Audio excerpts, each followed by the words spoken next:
Hello friends, السلام علیکم۔ خلافت عثمانیہ کی تاریخ رسول اللہ صلی اللہ علیہ وسلم کی قیامت سے پہلے خلافت کی پیشن گوئی اور پاکستان آئندہ خلافت کا مرکز حقائق پر مشتمل دلچسپ ویڈیو۔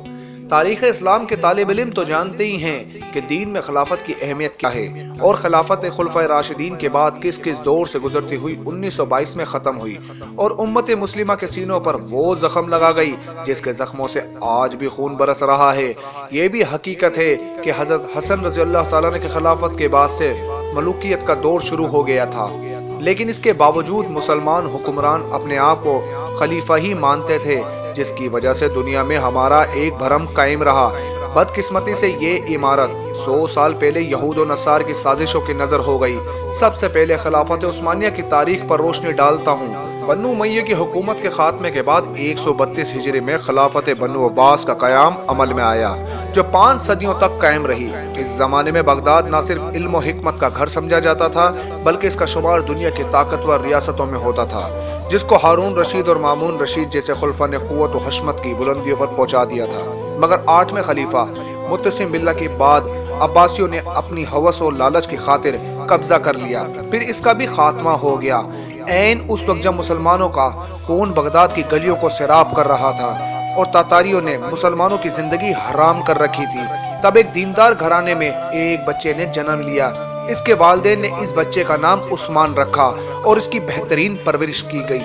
جب یہ بچہ جوان ہوا تو اس نے اپنا روحانی تعلق ایک درویش خدا مت سے کر لیا۔ پھر ایک دن اس نے خواب دیکھا کہ اس کے مرشد کے سینے سے ایک چاند نکل کر اسے روشنی دے رہا ہے۔ ساتھ ہی اس نے دیکھا کہ اس کے قدموں سے ایک درخت نے جنم لیا ہے، جو دیکھتے ہی دیکھتے نہ صرف ایک جوان درخت بن گیا، بلکہ اس کی شاخوں نے دنیا کی ایک بڑے حصے کو بھی اپنی لپیٹ میں لے لیا ہے۔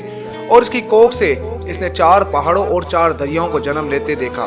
جب وہ خواب سے بیدار ہوا تو اس نے اپنے مرشد سے اس خواب کا ذکر کیا، تو مرشد نے کہا کہ مبارک ہو، اللہ نے تمہیں اور تمہاری اولاد کو دین کے لیے چن لیا ہے۔ آخر 1299 میں انہوں نے دولت عثمانیہ قائم کی۔ یہ خلافت اس دور کی روم حکومت کے پڑوس میں ہی قائم ہوئی۔ عثمان، جس کو آج بھی ترک غازی عثمان کے نام سے پکارتے ہیں، ان کا دور حکومت عدل و انصاف پر صدیوں تک قائم رہی۔ یہ عظیم حکمران جب 1226 میں اس دنیا سے رخصت ہوا تو اس نے اپنی موت سے قبل اپنے بیٹے اور آنے والے حکمرانوں کو نصیحت کی کہ جہاد فی سبیل اللہ کو قائم رکھتے ہوئے ہمیشہ دین اسلام کا پرچم سر بلند رکھنا اور ہمیشہ عدل و انصاف پر قائم رہنا۔ میری قوم جو شخص بھی اسلام سے بے وفائی کا مرتکب ہوگا، وہ روز حشر رسول اللہ صلی اللہ علیہ وسلم کی شفاعت سے محروم رہے گا۔ پھر اس کے بعد 622 برس تک دولت عثمانیہ پر عثمانی خلافت قائم رہی، جس دوران کئی نامور حکمران آئے جنہوں نے اس دنیا کے ایک عظیم سلطنت میں بدل دیا۔ آنے والے وقت نے یہ ثابت کر دیا کہ خلیفہ عثمان کے خواب میں آنے والے دریاؤں میں دجلہ فرات، نیل اور دریائے دنیوب شامل تھے، جبکہ پہاڑوں میں کوہ طور، کوہ بلقان، کوہ کاف اور کوہ اطلس تھے۔ 1922 میں خلافت عثمانیہ کو ایک بین الاقوامی معاہدے کے تحت ختم کیا گیا، جس کے بعد خلافت کو 40 مسلم ریاستوں میں تقسیم کر دیا گیا۔ اب روشنی ڈالتا ہوں اس معاہدے پر تاکہ یہ پتہ چل سکے کہ آخر یہ معاہدہ تھا کیا۔ اسے جاننے کے بعد امید ہے کہ آپ موجودہ حالات پر بہترین تجزیہ کر سکیں گے۔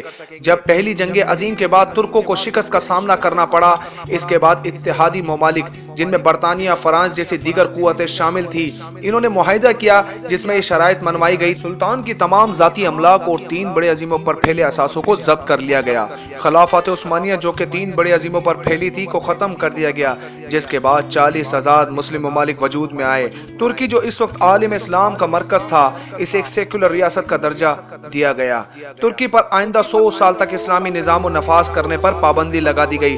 ترکی کی معیشت کو تباہ کرنے کے لیے ایک شرط بھی رکھی گئی کہ ترکی آئندہ 100 سال تک اپنی معدنیات، جن میں وسیع پیمانہ پر تیل تھا، کو استعمال نہیں کر سکتا۔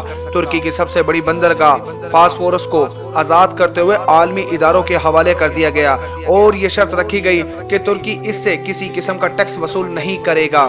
ان شرائط کے ساتھ ساتھ یہ معاہدہ بھی کیا گیا کہ ترکی آئندہ 100 سال تک اس معاہدے کی پاسداری کرے گا۔ یہ 100 سال مسلمانوں کے لیے